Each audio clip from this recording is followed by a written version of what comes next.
Hello and welcome to Grammar for Language Teachers. My name's Jo Gakonga from elttraining.com, and this video is to show you an example of the kind of input that is available on the course. I've been a CELTA trainer now for about 10 years, and before that I also was a trainer with Trinity Cert TESOL. And it's a really common problem that trainees and novice teachers who are native speakers and who can speak the language perfectly well and know exactly what sounds right and wrong don't know how the language actually fits together and don't know what the bits and pieces are called. So that's what this course aims to teach you. Along the way we'll also be looking at the sort of problems that learners have with different parts of the grammar and some ways in which you can help them to overcome those difficulties. So welcome, and try it out, see if you think it's for you, and if you do then please visit me for more on elttraining.com. Thanks. We're actually starting with part 2 of the course. There's a reason for this.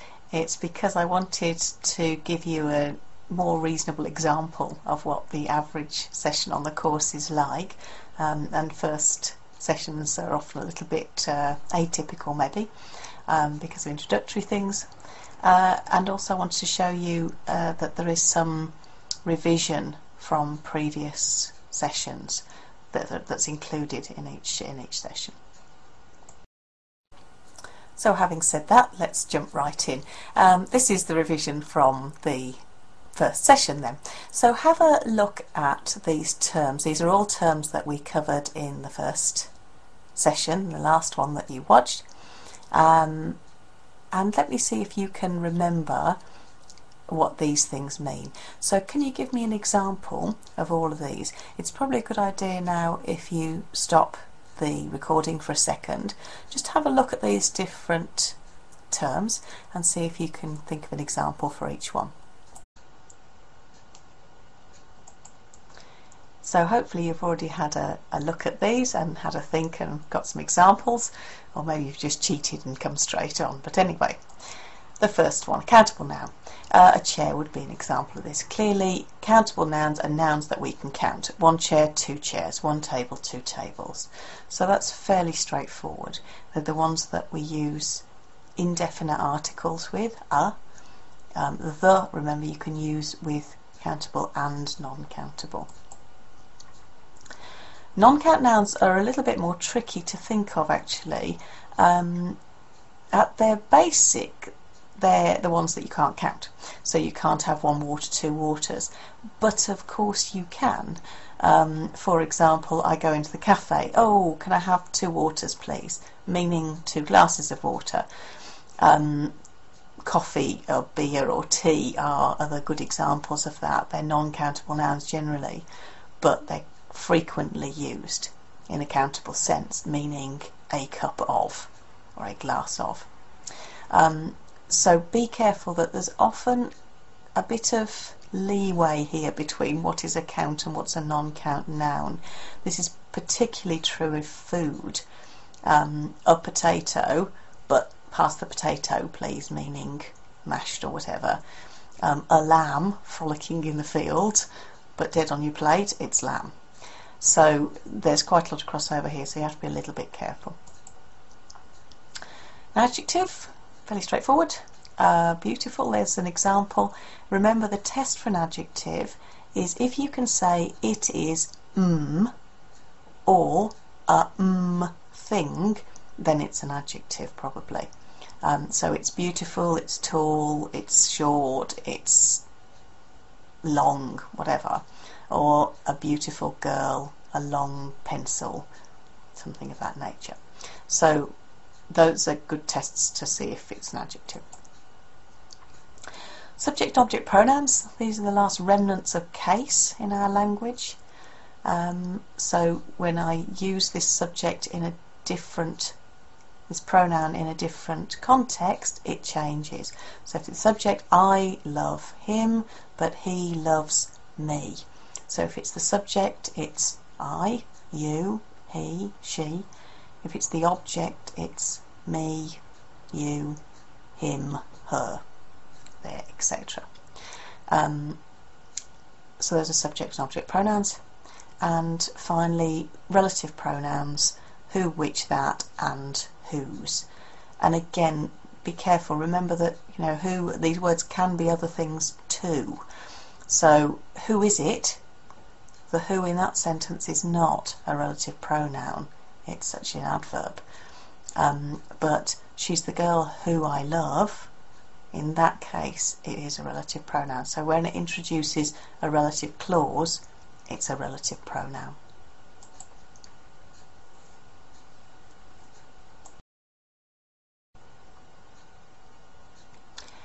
Okay, so let's start with the new material for today.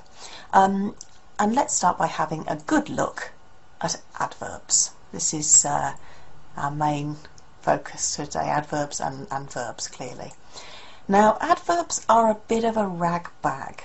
Unlike nouns or verbs or adjectives, which are fairly straightforward and follow reasonably straightforward patterns, adverbs aren't a single entity really. There are lots of odd bits and pieces that seem to have been put into the leftover bag, I guess. So they're a bit more difficult to spot sometimes than the others.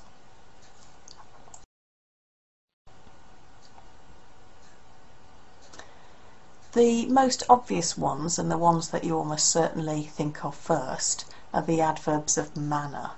So these are the ones that often end in ly. For example, she swims beautifully, he walks slowly across the room, she teaches very clearly, I hope. So these are the ones that, you know, often we think of as adverbs. Adverbs end in ly and they describe verbs. That's certainly true for a lot of these kind of words, but be careful, they don't all end in ly. Here's a couple of examples of ones that don't. So fast here can be an adjective, she's fast, a fast girl, but in this case it's an adverb because it's describing a verb, she runs fast. Hardly as an adverb does exist, okay, of course, you know, I hardly ever see him, but in this case hard is a different adverb and means something different, so but it does exist as an adverb. There it is, he works hard. But again, hard can be an adjective meaning not soft, the table is hard. In that case it's an adjective. So you do have to be a bit careful really. The trouble with English often is that we have a limited number of forms, unlike lots of other languages which have a much greater number of forms, but the result of this is that we make them work much harder, so they often mean more than one thing, and that of course is complicated for learners. Mostly if you see a word that does end in ly, it's almost certainly an adverb. There are one or two exceptions. Lovely, for example, is an adjective. She's lovely, a lovely girl. It's not an adverb. But there aren't many exceptions. Mostly if you see something ending ly, it will be an adverb. But not all adverbs end in ly. So these adverbs of manner, they answer the question, how does someone do it? So that's a useful test, I think, for, you know, is it an adverb? Does it describe how someone does it? They work, how do they work? They work hard. How do they swim? She swims beautifully. So I think that's quite a useful test to use.